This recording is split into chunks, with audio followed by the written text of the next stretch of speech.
Hi, I am Ali Reza.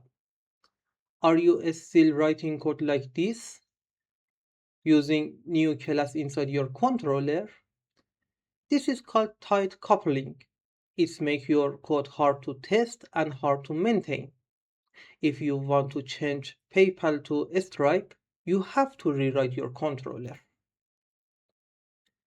Instead, use dependency injection. Look at this constructor. I'm asking for payment service interface, and I let Laravel inject the implementation for me. In the service provider, I tell Laravel whenever someone asks for the interface, give them the PayPal implementation. This makes your code loosely coupled and testable. You can easily swap implementation without touching the controller. Start using dependency injection today. Thanks for watching.